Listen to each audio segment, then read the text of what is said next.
네, 밥상머리 토크 권성주 국제정치학 박사님, 이하린 변호사님 두 분 모시고 진행하도록 하겠습니다. 반갑습니다. 언제쯤 우리 이웃의 눈에서 눈물이 마를 날이 올 수 있을까요? 참 무겁게 시작하는 밥상머리 토크입니다. 사고가 난 지 일주일입니다. 오늘 조금 늦었지만 발인이 이루어졌다면서요? 네, 그렇습니다. 네. 방화 살인범 안인득이 휘두른 흉기에 안타깝게 숨진 희생자 5분 중에서 70대 어르신 한 분의 발인이 지난 일요일 이루어졌고요.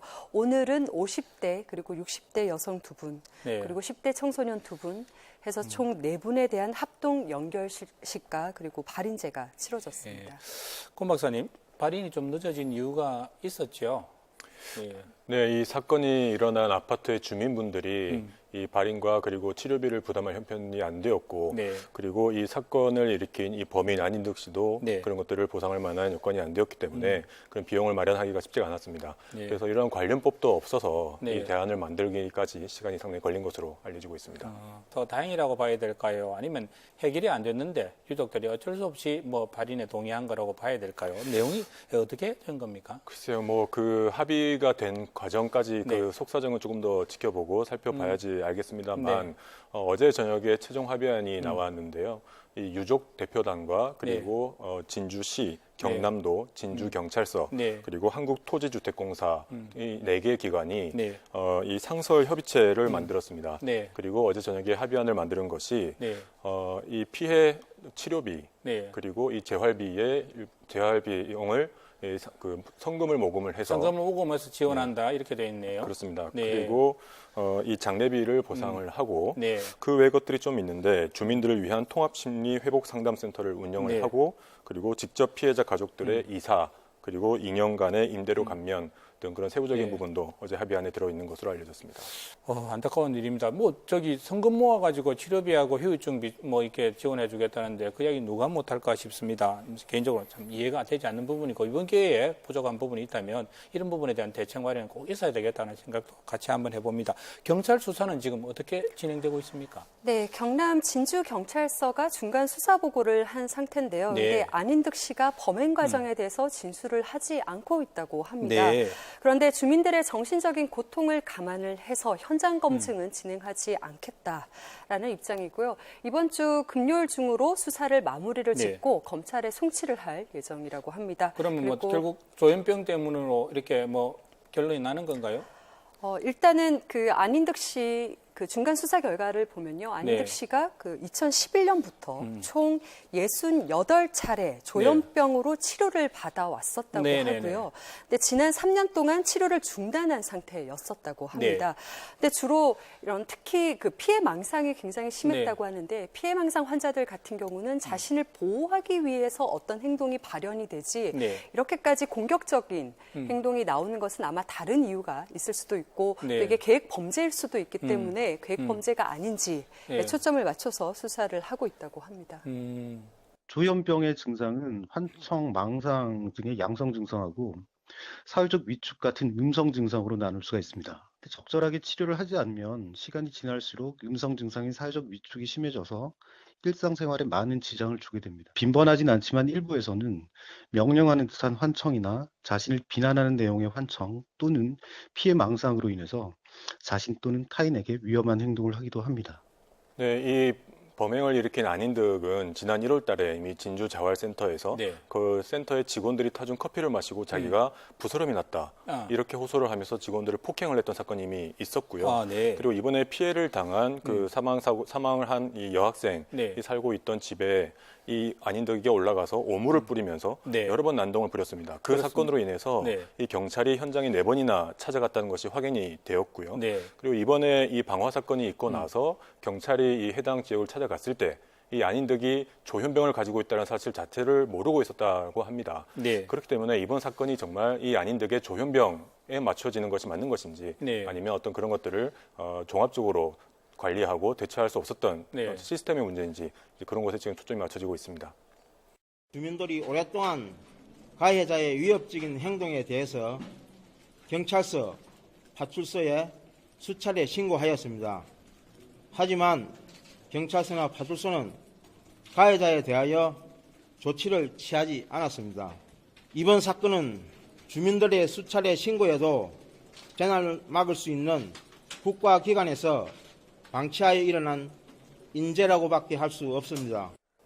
이게 안인덕의 형과 그리고 숨진 여학생의 아버지가 오래전부터 서로 아는 사이였고 안인덕이 문제가 있다라는 이야기를 여러 차례 또 주고받았고 뭔가 대책을 세워야 된다고 해서 서로 같이 논의도 하고 했다고 하던데 안인덕 가족들은 뭐 이후에 뭐 좀 나오는 이야기들이 있습니까? 네, 가족들도 안인덕 씨에 대해서는 네. 잘 관리를 할 수가 없었던 걸로 보이는데요. 그러니까 혼자 살았겠죠. 네. 그 70대 노모가 계십니다. 이 노모 역시 기초생활수급자라고 네. 하고요. 한 달에 20만 원을 받으면 그중에 15만 원은 안인덕 씨의 그 월세로 지급을 네. 했고 나머지 5만 원마저도 그 네. 아들에게 이제 생활비로 아유. 보태주기도 했었다고 합니다. 네. 그리고 아들의 범행 소식을 듣고 노모께서는 네. 정말 죽을 죄를 지었다라고 했고 네. 절대 용서하지 말아달라라는 이야기를 하기도 했었고요. 그 안인덕 씨가 이 범행 과정에서 손을 다쳐서 네. 이후에 치료를 받을 필요가 있어서 가족 네. 동의서를 요구를 하니까 그러니까 어머니께서 오히려 사람을 죽여놓고 어째서 살려고 하느냐. 무슨 염치로 살려고 하느냐? 예, 라고 화를 내기도 하셨다고 합니다. 네. 네, 이 가족 얘기가 나와서 말인데 안인덕의 이 형도 네. 이 동생의 이상 행동을 감지를 하고 정신병원에 입원을 시키려고 했었다고 합니다. 네. 그런데 이 병원 측에서는 이 본인의 동의가 없이는 입원을 시킬 수가 없다라고 해서 어쩔 네. 수 없이 방치가 된 상태로 확인되었습니다. 외래치료 명령 청구를 할 수 있어도 본인이 안 가겠다 그러면 강제적으로 할 수는 없는 그런 부분은 있습니다. 네, 그 정신질환자를 보호하고 있는 분, 그러니까 네. 보호무자, 주로 가족이 되겠죠. 보호무자 2명이 신청을 하면 강제 입원도 가능한데요. 그 전제 조건으로서 전문의의 진단이 필요합니다. 네, 아마 안인덕 씨 같은 경우는 그 네. 전 단계로서 전문의의 진단을 받기 위한 네. 병원 방문조차 응하지 않았기 때문에 이런 강제 입원, 그러니까 보호자에 의한 강제 입원 제도가 전혀 네. 이제 실효성이 없었던 경우. 결국은 본인 동의가 안 되니까 네. 예, 모든 병원을 조치들이 가지를 불가능한 않으니까 상황이네요. 예, 그렇게 네. 된 것 같고 또 행정 입원이라고 불리는 제도가 있는데요. 네. 이 제도는 정신과 의사가 어떤 환자가 자기나 타인에게 네. 그 해를 가할 듯한 그런 위험성이 있는 경우에는 그 발견을 하게 되면 시장이나 구청장 등 지자체장에게 그 사람의 네. 진단과 보호를 신청을 할 수가 있습니다. 네. 그리고 경찰관도 마찬가지인데요. 이런 문제가 있는 사람을 발견을 했으면 그런 전문의, 정신과 네. 전문의에게 지자체에게 이런 청구를 해달라라고 이제 이야기를 할 수가 있습니다. 네. 그래서 이제 지자체 그리고 경찰 그리고 정신과 전문의 이렇게 3자가 서로 협동을 한다면 네. 가능한 시스템이 있기는 했는데 이게 얼마나 적용이 되고 활용이 됐는지도 의문이고 그 부족한 면은 또 없었는지 이번 네. 기회에 좀 살펴봐야 될 것 같습니다. 가족이 감당하기 어려울 정도가 됐다는 거잖아요. 너무 포악해가지고. 그러면은 기존에 이제 정신보건법에 기인한 가족 2명, 입원 의사들 뭐 감정해가지고 입원시킬 수 있는 여지는 지금도 있잖아요. 그럴 때 내가 희망하는 건 뭐냐. 보호관찰소는 법무부잖아요. 법무부에 자료가 다 있는 거 그 경찰이랑 열람하면 돼요. 그러면 경찰이 알면 그렇게 내팽개쳐 놨겠어요. 사건화를 안 하고. 모르니까 그렇게 했겠지. 네, 그러니까 그런 정보만 열람을 시키더라도 경찰이 좀 더 적극적인 대응을 할 수 있었겠죠. 경찰, 보호관찰소, 또 정신병원, 뭐 지자체 이런 부분들이 제대로 된 정보의 공유만 했어도 예방이 가능한 사전에 막을 수 있었던 참극이 아닌가 이런 이야기가 나올 수밖에 없겠네요. 네. 네, 방금 이한인 변호사께서도 얘기하셨다시피 그 행정입원이라는 제도가 우리나라도 있다고 했는데 네. 이런 관련된 선진국에서는 어떻게 조치를 하고 있는지 저희가 좀 사례를 볼 필요가 있다고 생각을 합니다. 네. 가까운 이웃 나라 일본을 보면은 여러 가지 생활 문화라든가 어떤 경제 상황들이 우리가 겪고 있는 것들을 이미 다 겪어온 사례들이 많이 있습니다. 이런 네. 정신질환자에 의한 여러 피해 사건들도 일본에서는 이미 오래전부터 고민을 해왔고요. 네. 그래서 경찰과 지자체 그리고 병원이 이 3자가 일체가 돼서 네. 상당히 적극적으로 대응을 하고 제대로 있습니다. 정보 공유가 되고 있군요. 그 나라에서는. 정보 공유도 되고 있고 상당한 권한이 주어져 있는데요. 네. 신고를 받고 경찰이 출동을 하면 경찰이 거기에서 1차적으로 판단을 하게 됩니다. 네. 그리고 나서 지자체에 전달을 해서 지자체에서 의료진을 동원을 해서 현장에 가서 네. 그 사람이 입원을 해야 된다는 판단이 서게 되면 지자체의 권한으로 병원에 강제 입원을 시킬 수 있도록 그렇게 되어 있습니다. 근데 여기서 주목을 해야 되는 거는 이러한 시스템이 상당히 신속하게 이루어진다는 건데요. 신고를 받고 나서 빠르면 하루 안에도 강제 입원이 될 수 있도록 되어 있기 때문에 이러한 사고들을 예방할 수 있는 체제가 만들어져 있다고 볼 수 있습니다. 우리나라에서도 좀 벤치마킹할 수 있는 부분이 있지 않을까. 네, 그리고 또 청와대 게시판에는 그 주민 중에 한 분이 또 이런 글을 올리기도 했습니다. 어떤 글을요? 그러니까 우리가 임대 아파트에 네. 사는 것에 대해서 집중을 하지 마시고 네. 피해자와 가족들에 그냥 순수하게 집중을 해주십사 하는 네. 청원의 글을 올리기도 했습니다. 참 저 부분도 제일 중요한 이야기인 것 같습니다. 임대 아파트에 대한 또 뭐라고 그럽니까? 사회 등에 또 좋지 않게 보는 시각이 생길까봐 예, 그 부분도 걱정이 되는 부분입니다. 예, 네, 다음 주제로 넘어가 보겠습니다.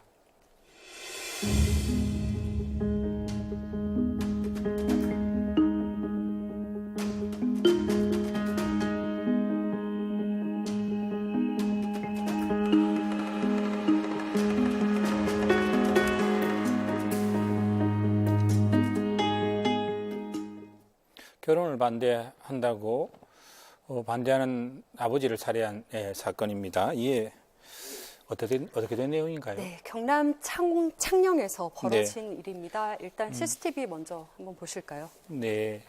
네, 어두운 밤입니다. 빌라를 빠져나온 남녀가 빠른 걸음으로 어딘가로 향하고 있습니다. 네. 불과 30분 전 집에서 잠을 자고 있던 남자를 흉기로 살해한 직후의 모습인데요.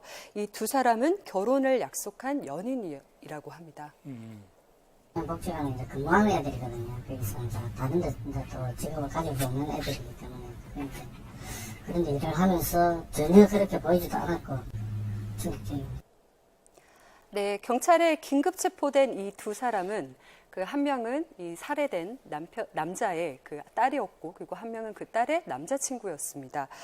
그 두 사람 다 지적장애 3급을 가지고 있었다고 하고, 네. 그 딸의 아버지가 평소에 결혼을 반대를 했었고, 또 남자친구를 무시하기도 했었다고 합니다. 아버지가 결혼을 적극적으로 반대하니까 살해하기로 결심하고 올 3월 달부터 범행 도구라든지 그 딸하고 같이 남자친구하고 둘이서 공모를 했어. 지적장애 상급이면 저도 이 자료를 한번 찾아봤는데 한 초등학교 6학년 정도의 지적 수준을 가지고 있다고 돼 있더라고요. 네. 그러면 뭐 교육만 받으면 사회생활도 가능하다고 하는데 부모를 살해할 계획까지 세웠다. 이 부분 잘 이해가 가지 않습니다. 네, 그렇습니다. 그 계획을 세웠다는 것도 이해가 가지 않지만 더 기가 막힌 것은 이 두 사람이 미리 과도를 준비를 해서 집에 가가지고 이 아버지가 술을 마시고 이 잠이 드는 사이에 그 틈을 타서 이 살인을 저질렀고요. 그리고 나서 이 시신을 이 포대자루에 넣어서 안방에 유기를 했습니다. 그리고 나서 너무나 태연히 밖으로 나가서 PC방에 가서 게임을 하고 있었던 것으로 그렇게 드러났습니다. 이게 저기 범행을 감추기 위해서 입으로 그랬는지 안 그랬는지는 잘 모르겠습니다만은 부모를 살해했는데 어떻게 죄의식이 없을 수 있겠습니까? 참 이해가 가지 않는 부분이기도 합니다. 네, 근데 이제 이 사건이 지체장애가 있다는 것에 너무 초점이 맞춰지면은 좀 조심스러운 면이 말씀하신 것처럼 그 학습 능력이 초등학교 6학년 정도이고 그리고 조금만 도움을 받으면 일상생활에 있어서는 전혀 뭐 위험 당연히 일상적인 생활이 다 가능한 정도이기 때문에 지체장애가 있었기 때문에 죄의식이 없는 건 아닐까라고 이제 보는 건 좀 한계가 있고 그렇겠죠. 경계해야 될 부분이겠죠. 예, 저희도 이제 사건을 보다 보면은 이제 사건 직후에 멍한 상태에 있는 분들이 굉장히 많은데 아마 그게 현실 감각이 확연히 떨어져서 그렇지 않을까 좀 추측은 됩니다. 통계상으로 볼 때는 일반인에 비해서 지적장애나 그 정신질환을 가지신 분의 범죄율이 더 낮게 나타납니다. 그렇지만 그 지능이 낮다는 것은 우리 뇌의 이마 쪽의 전두엽이 잘 기능하지 않는다고 볼 수 있는데요. 즉 문제를 해결한다든지 계획한다든지 추상적인 생각을 한다든지 학습을 하는 등의 활동이 굉장히 저하가 된다고 볼 수 있습니다. 그 실제로 지능이 아주 높은 사람들도 어떤 죄의식에 대한 공감 능력이나 그리고 타인에 대한 공감 능력이 떨어지기 때문에 어떤 흉악범을 일으키는 경우도 종종 볼 수가 있습니다. 그렇기 때문에 이번 사건도 단순히 어떤 지적 장애로 연결시켜서 해석하는 것은 옳지가 않을 것 같고요. 오히려 어떤 가족과의 관계 그리고 지인과의 관계, 어떤 사회 관계에 초점을 두고 살펴볼 필요가 있다라고 하는 것이 전문가의 입장입니다. 네.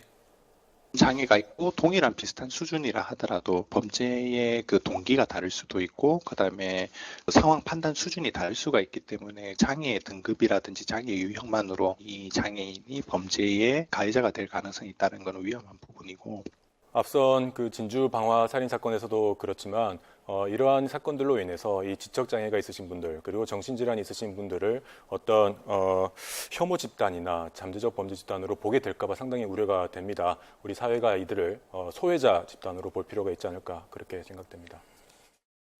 부산의 대학 주변 주택가입니다. 한 남자가 여자를 뒤쫓습니다. 남자가 핸드백을 든 채 나타납니다. 여대생 A씨는 숨진 채 발견됐습니다.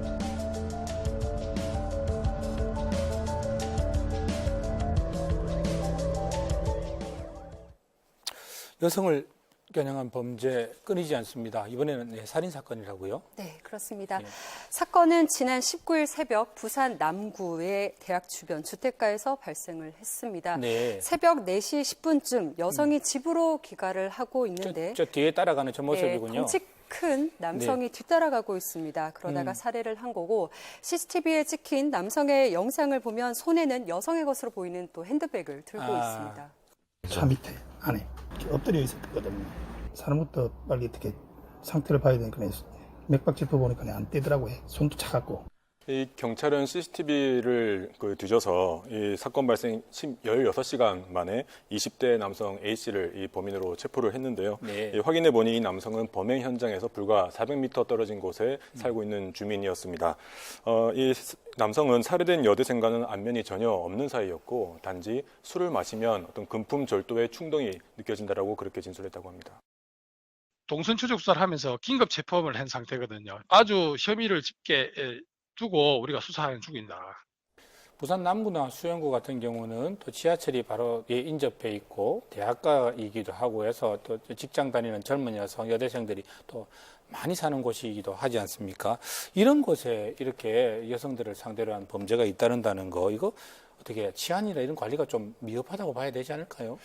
네, 이번 사건이 일어난 이 부산 남구를 보면은 네. 이 대학이 3개나 밀집해 있는 대학가이고요. 네. 또 그만큼 이 대학가를 중심으로 주점이나 그런 상점들이 많이 몰려 있기도 합니다. 또 한편으로는 이 대학가인 만큼 이 원룸들이 밀집해 있는 지역이기도 한데요. 이런 것들이 복합적으로 작용을 하다 보니까 이곳에 그런 사건들이 종종 일어나게 되는 것 같습니다. 이 남구에 보면은 이 전체 24시간 동안 이 관리를 할 수 있는, 이 감독을 할 수 있는 CCTV가 515개가 설치가 되어 있는데 네. 이 일대에 30개가 설치가 되어 있다고 합니다. 정말 이것이 충분히 이런 사건들을 예방할 수 있는 수치인지 다시 한번 좀 면밀한 검토가 필요하지 않을까 생각됩니다. 과거에도 이와 유사한 사건들이 있었습니까? 어떻습니까? 네, 실제로 찾아보니까요. 네. 이런 비슷한 범죄가 많기는 했습니다. 지난 2015년에 새벽 5시쯤 20대 남성이 귀가하는 20대 여성을 따라가서 2015년 범죄 현장이었군요. 그렇습니다. 네. 네, 목을 졸라서 기절을 시키고 가방을 뺏어서 달아난 사건이 있었는데 그렇게 해서 뺏어서 달아난 금액이 겨우 네. 5만 원이었다고 합니다. 네, 남성은 용돈 마련을 위해서 주택가를 배회하다가 범행 대상을 물색을 했다고 하는데 술에 취한 여성을 상대로 범행한 것인데요. 검거 당시 남성은 동종 범죄로 이미 집행유예 상태였다고 합니다. 네, 이런 범죄가 반복되고 있는데요. 강도죄 같은 경우는 법정형도 아주 높습니다. 그래서 네. 강도가 사람을 죽이거나 네. 아니면은 결국 결과적으로 죽게 되면은 네. 사형이나 무기징역에 처하도록 하고 있습니다. 최고형까지 되는 네, 거죠, 그죠? 최고형까지 가는 거죠. 네. 그 강도가 또 상해를 입히게 되면은 그 무기징역 또는 7년 이사의 네. 유기징역에 처하도록 하고 있기 때문에 법정형이 아주 높은 범죄입니다. 네. 오늘따라 유난히 밥상머리 토크 3가지 주제가 네. 모두 이 범죄자가 이 피해자의 일면식도 없는 그런 사건들이었던 것 같습니다. 이러한 사건이 다시 재발하지 않도록 이 법적인 조치 그리고 행정적인 조치 적극적으로 검토해야 할 시점이 아닌가 그렇게 생각됩니다. 아유, 그러게 말입니다. 오늘 저 주제 3가지가 다 우리 가슴을 무겁게 짓누르는 이야기들이었습니다.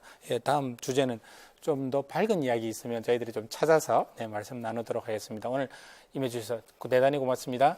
감사합니다.